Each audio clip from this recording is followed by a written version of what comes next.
She said to her sister on speakerphone, "I'm training him. Soon he'll do whatever I want." She didn't know I was home early. I didn't interrupt. I just trained myself to want someone else. The panic in her eyes when she saw my packed bags. I, 32 male, came home early on a Thursday. Had a killer migraine, left work around 2 p.m. Cassie, 29, didn't expect me until 7. Opened the apartment door quietly, didn't want to wake her if she was napping. That's when I heard her voice from the bedroom, loud and clear. She was on speakerphone. "No, Mare, you don't get it. I'm training him, like literally training him." Cassie laughed. "Remember how he used to push back when I asked him to do stuff? Now he just does it." Her sister Meredith said something I couldn't quite hear. "Yeah, exactly. It's all about the system. You withdraw affection when they don't comply, reward them when they do. Ian's so desperate to make me happy that he'll do basically anything now. It's kind of pathetic but also convenient." I stood frozen in the hallway. 3 years together. Lived together for 18 months. Give it another few months, and I'll have him exactly where I want him. He's already doing all the cooking, cleaning, even makes my coffee in the morning how I like it.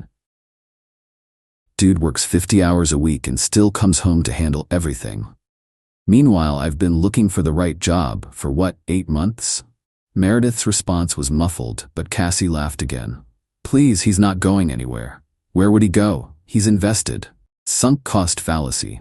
Plus, I've got him convinced that no one else would put up with his workaholic tendencies. Honestly, once you understand male psychology, they're easy to manage. I backed out of the apartment, closed the door silently. Sat in my car for maybe 20 minutes, just processing. 3 years. I thought we were partners. Turns out I was a project. Here's the thing. Cassie was right about some of it. I did do most of the housework. I did make her coffee every morning. I did work long hours and still handle the grocery shopping, meal prep, laundry, but I thought I was being a good partner, thought we were building something together. Instead, she'd been running psychological experiments on me like I was a lab rat. I drove around for an hour, grabbed coffee, sat in a parking lot and made a decision. I wasn't going to confront her, wasn't going to argue or fight or try to make her see how messed up this was. People like that don't change. They just get better at hiding it. I was going to do exactly what she accused me of being too invested to do. Leave, but methodically, carefully, the way you dismantle something you built. Got home around 5, acted normal. She was watching TV, barely looked up when I came in. "Hey babe, you're home early." Migraine got better, figured I'd work from home tomorrow instead. "Oh, can you make that pasta thing for dinner? The one with the sun-dried tomatoes?" "Sure," I made the pasta. We ate. She talked about her day, some drama with her friend group. I nodded, responded at appropriate times. Inside, I was already gone. That night, lying next to her, I planned. Our lease was in both names, up for renewal in 3 months. I'd been hesitant about renewing, wanted to look for a bigger place, maybe buy something. Cassie kept saying we should wait. Now I understood why. Easier to keep someone manageable when they don't have roots. I had enough saved for a solid deposit on my own place. My name was on all the utilities. The furniture was mostly mine from before we moved in together. Started the next day. During my lunch break, I looked at apartments, found a decent 1-bedroom about 20 minutes away, filled out an application, got approved by Wednesday. Didn't tell Cassie. Instead, I started pulling back. Not dramatically, that would tip her off. Just slowly reducing my effort. Stopped making her coffee in the morning. When she asked why, I said I was running late. Started meal prepping only my own lunches. When she noticed, I said I was trying a new diet plan and didn't want to force it on her. "You've been acting weird," she said after about a week. "Just stressed with work." "Well, don't take it out on me. I need you present in this relationship, Ian." "I'm here. Are you though?" I looked at her. Really looked at her. Saw the calculation in her eyes. She was running through her playbook, trying to figure out which manipulation would work. The guilt trip, the accusation, the tears. "I'm here," I repeated, just tired. She softened, came over to hug me. "I know, babe, you work so hard. Maybe we should plan a weekend away? Just us?" Maybe. Over the next 3 weeks, I systematically prepared. Opened a new bank account at a different bank, started having my paycheck split, keeping just enough in our shared expenses account to cover my half of rent and utilities. Rerouted all my personal bills, went through the apartment, made a mental inventory of what was mine. Bought boxes, kept them in my trunk. Started reconnecting with friends. Cassie had slowly edged out of my life. Guys from college, coworkers I'd stopped hanging out with because Cassie always had plans for us or needed me home. "Where are you going?" she'd ask when I said I had plans. "Basketball with Greg." "You haven't played basketball in like a year." "Yeah, been too long. Should be fun." Her face would tighten. She didn't like it, but she couldn't quite figure out how to stop it without showing her hand. Called the landlord, told him we wouldn't be renewing. He was cool about it, said he appreciated the notice. Cassie's name was on the lease too, so she'd get the notification, but that was fine. By the time she did, I'd be gone. The shift in me was real. Wasn't even forced. Once you see someone for who they really are, you can't unsee it. Every "I love you" from her felt like a lie. Every touch felt manipulative. I was polite, cordial, but the emotional connection? Dead. "Are you seeing someone else?" she asked one night, about 5 weeks after the speakerphone conversation. "No, you're different, you're distant. Just focused on work, big project coming up. You're lying." Her voice had an edge now. "I can tell when you're lying. I'm not seeing anyone else, Cassie, I'm just tired." She tried a different tack, started being extra affectionate. Cooked dinner twice, badly, but she tried. Suggested we watch my favorite show. Initiated intimacy more frequently. I went through the motions. But inside, I was counting down days. Lease ended on the 31st. I planned to move on the 29th, a Saturday. Took the day off work, told Cassie I had to go in for an emergency project. Instead, I went to my new apartment, did the walkthrough, got the keys. Then I went home at 3 p.m. and started packing. Update 1. She came home around 4:30. I heard her key in the lock, her footsteps. Then silence. I was in the bedroom, loading clothes into boxes. My clothes. Had already packed my books, my gaming console, my kitchen stuff I'd brought into the relationship. "Ian?" Her voice was uncertain. "What are you doing?" I looked up. "Packing. I can see that." "Why?" "I'm moving out." Her face went through about 5 emotions in 3 seconds. Confusion, disbelief, anger, panic, then this calculated calm. "Very funny. What's this actually about?" "This is about me leaving. Lease is up in 2 days. I'm not renewing." "We didn't discuss this. You can't just decide." "I can actually, and I did." "Ian, stop." She used her soft voice, the one that used to work. "Whatever's going on, we can talk about it. This is insane. You're being impulsive." "I'm being deliberate actually. Been planning this for 6 weeks." That landed. Her expression changed. 6 weeks? What happened 6 weeks ago? "I came home early, heard you on speakerphone with Meredith, the training conversation." All the color drained from her face. "That was, I didn't mean." "You meant it, and you were right about some of it. I was trained, I was doing everything while you did nothing, but you were wrong about one thing." "What?" "You said I was too invested to leave. Turns out, once you realize someone sees you as a project instead of a partner, it's pretty easy to check out." She switched tactics fast, the tears came. "Ian, please. I was just venting to my sister. I didn't mean any of that. You know how sisters talk, we exaggerate." "Don't. I'm not doing this." I went back to packing. "Where are you going? Got my own place? You got an apartment? Without telling me?" "Yep. This is insane. You can't just abandon me. We live together. We have a life." "You have a life. I had an arrangement where I worked and did housework while you found yourself." "That's not fair." "You're right. It wasn't fair. That's why I'm leaving." She started crying harder. "I love you. We can fix this. I'll change." "Cassie, you told your sister you were training me like a dog. There's nothing to fix. We're done." "You're being cruel. After 3 years, you're just throwing us away." "I'm not throwing anything away. There was no us. There was you managing me." I kept packing. She kept crying, pleading, occasionally switching to anger. I ignored all of it. Took me about 3 more hours to get everything sorted. My friend Greg showed up with his truck around 7. "Dude," he said quietly when he saw Cassie's face. "You good?" "Yeah, I'm good."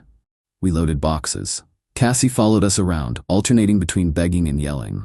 At one point she tried to grab a box, said half the stuff was ours and I couldn't take it. I pulled up receipts on my phone, showed her the purchase dates. Before we lived together, she backed off. By 10 p.m., I was done. Apartment was mostly empty of my stuff. I left the furniture we'd bought together. A couch, a coffee table. Everything else was mine, and it was gone. Ian, please. One last try at the door. Don't do this. We can go to counseling. We can work on things. No, we can't, because you don't think there's anything to work on. You think you found a system that works. Good luck with that, but I'm out. You'll regret this. No one else is going to deal with your workaholism. You're going to realize what you gave up. Maybe. But at least I'll be with someone who sees me as a person. I left, went to my new apartment. Greg helped me unload, ordered pizza, cracked open beers. That was intense, he said. Yeah. You okay? Getting there. Spent that first night in my new place on an air mattress, surrounded by boxes. Weirdly peaceful. No one to manage my emotions for. No one evaluating my behavior. Just me. Cassie started texting around midnight. 33 messages in 2 hours. Started with apologies, moved to promises, ended with anger. Blocked her around 2 a.m. Next day, Sunday, Meredith called. I answered, curious about what script they'd come up with. Ian, it's Meredith. Cassie told me what happened. Did she tell you I heard your conversation? The training one? Silence. That was taken out of context. There's no context that makes that okay, Meredith. Look, my sister loves you. She's devastated. Can you just talk to her? No. You're being childish. Relationships take work. You don't just bail when things get hard. Things weren't hard. Things were unbalanced. Big difference. She's a mess right now. How can you be so cold? Tell your sister good luck with her next training project. We're done here. I hung up, blocked her too. The entitlement was unreal. They genuinely thought I should come back because Cassie was upset. Like her feelings mattered, but mine didn't. Like overhearing someone plot to manipulate you was something you just get over. Nah. I was done. Update 2. First week was quiet. Too quiet. I kept waiting for the other shoe to drop. It dropped on day 9. Cassie showed up at my office. Security called up, asked if I wanted her sent up. I said no. She tried to push past, apparently, and they had to escort her out. My boss caught wind of it, pulled me aside. Everything okay? Security said your ex tried to force her way up? Yeah, sorry about that. Going through a breakup. She's having trouble accepting it. I'll make sure it doesn't happen again. No problem. Just wanted to check. Let us know if you need anything. That night, Cassie was waiting by my car in the parking garage. This is borderline stalking, I said. I just want to talk. We have nothing to talk about. Ian, please. I made a mistake. One stupid conversation with my sister and you're throwing away 3 years. It wasn't one conversation. It was your whole mindset. The conversation just showed me what you really thought. I'll prove it to you. I'll get a job. A real job. I'll do all the housework, whatever you want. I don't want anything from you, Cassie. That's the point. There's someone else, isn't there? That's why you're being like this. There's no one else. I just don't want to be with you. Her face twisted. You're pathetic. You know that? You're going to end up alone. No one's going to put up with you like I did. Probably right. Good thing I'd rather be alone than managed. I got in my car. She slapped the window, yelled something I couldn't hear. I drove away. Next came the family campaign. Her mom called. Her dad. Meredith again from a different number. All with variations of the same message. I was being unreasonable. Cassie made a mistake. Relationships require forgiveness. I was abandoning her when she needed me most. I kept my responses short. We're done. Please don't contact me again. Then blocked. The dirty trick came 2 weeks post-breakup. My landlord from the old place called. Hey Ian, got a problem. Cassie's saying you took stuff that belonged to both of you. She's asking me to help her get it back or she'll sue me for not protecting her property rights.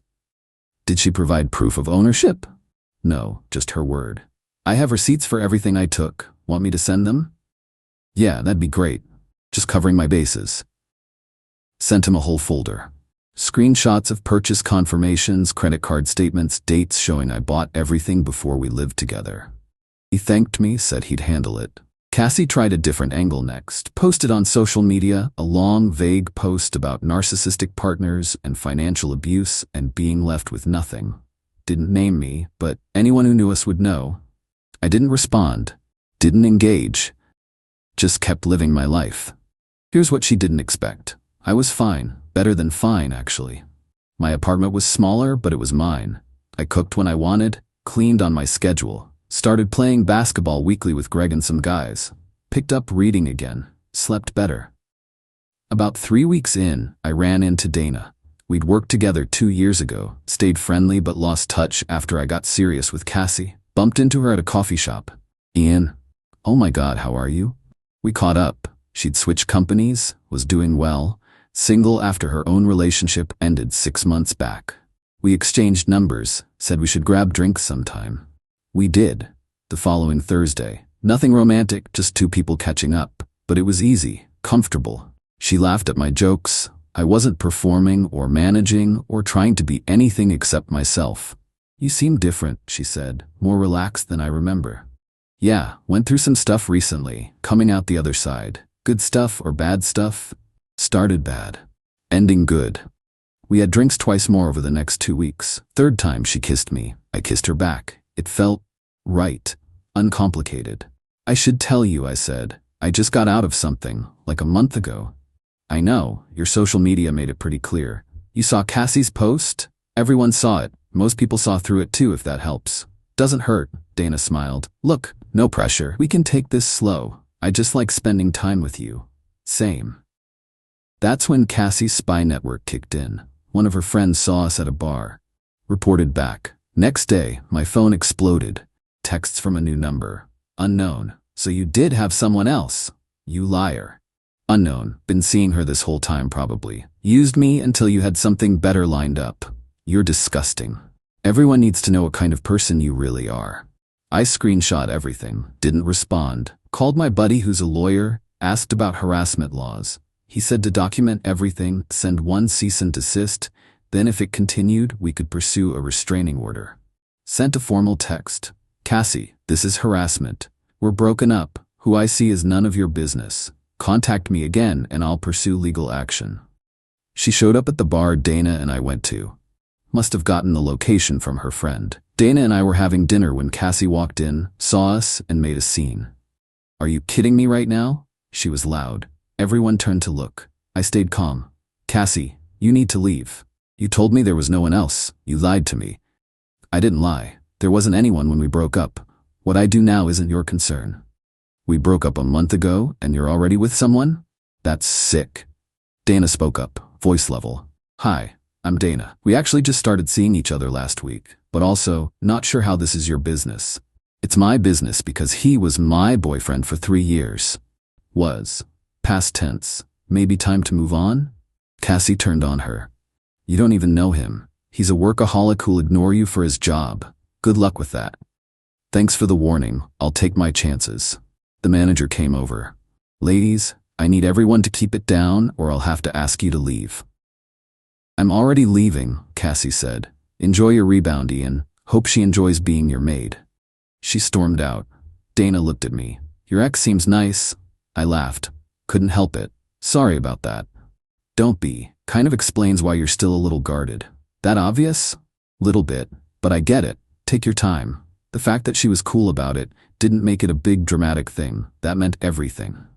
Update 3. Final. It's been 4 months since I left. Time for the final update because this needs to be closed out. Cassie didn't let up easy. After the bar incident, she tried a few more things. Week 6. Showed up at my apartment building. Building has security. They called me. I told them she wasn't welcome. They escorted her out. She screamed about how I was keeping her personal items. I wasn't, and she'd call the police. She didn't. Week 7. Her dad called my dad. Complained that I'd abandoned his daughter and stolen property. My dad, who never liked Cassie, told him to tell his daughter to move on. Then called me to make sure I was okay. Week 8. Posted on social media again. This time directly tagging me in a long post about narcissistic abuse and love bombing, then discarding.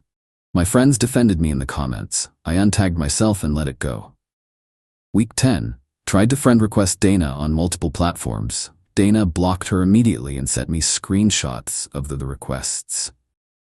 Your ex is persistent, I'll give her that. The thing that finally ended it wasn't legal action or a big confrontation. It was Cassie realizing she had no leverage. The apartment lease wasn't renewed, she had to move out. Heard through mutual friends she moved back with her parents. The narrative she'd been spinning about financial abuse fell apart when people realized she'd been unemployed by choice for 8 months, while I funded everything. Her friends started distancing themselves after the bar scene. Apparently, making a public spectacle isn't a good look. The few who reached out to me got the real story. Overheard her saying she was training me, decided that wasn't a relationship I wanted, left.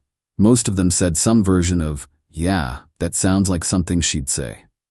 Dana and I kept seeing each other. Took it slow like she suggested.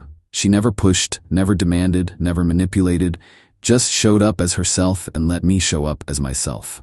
Novel concept. 3 months in, we had dinner at her place. Halfway through, she said, "You know you can relax around me, right? I'm not keeping score." I know. Do you though? Because sometimes you still act like you're being evaluated. I thought about it, working on it. 3 years of walking on eggshells doesn't go away overnight. Fair. Just want you to know, I like you as you are, not as whatever optimized version you think you should be. That meant more than she probably knew. Last I heard about Cassie, through the grapevine because I don't check on her, she's seeing someone new. Some guy she met online. Already living together after 2 months. Her social media shows them doing all these activities, her posting about finally finding someone who gets her.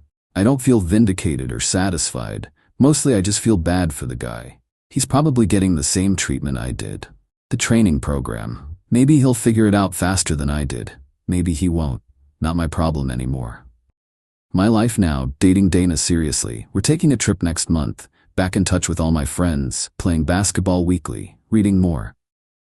Actually enjoying cooking again because I'm doing it for me, not to meet someone else's standards. The apartment's fully furnished now. Got a decent couch, a proper bed frame, filled the bookcases. It's not huge or fancy, but it's mine. No one's evaluating how I load the dishwasher or critiquing my grocery choices. Work's going well. Got a promotion last month. The focus I'd been putting into my relationship went back into my career. Turns out I'm pretty good at my job when I'm not emotionally exhausted. Someone asked me last week if I regretted how I handled it, leaving without a big confrontation, not trying to work it out. Nope, I said. Some things aren't fixable because they were never broken. They were built wrong from the start. When someone tells you who they are, believe them. Cassie told Meredith I was a project to manage. That's who she was. Not who she became, not who the relationship made her. That's who she was all along. The training program worked both ways. She trained me to comply. I trained myself to leave. Only difference, my training actually stuck. I'm doing okay now? Better than okay. I'm happy. Not the performance of happiness to keep someone satisfied, actual, genuine contentment. That's what happens when you stop being someone's project and start being your own person again. To anyone in a similar situation, if your partner talks about you like you're something to manage rather than someone to love, that's not a relationship. That's a hostage situation with better decor. You can leave. It won't be easy, but it's worth it. Trust me on this one. Time to close this chapter. Got a life to live? That's actually mine. Peace.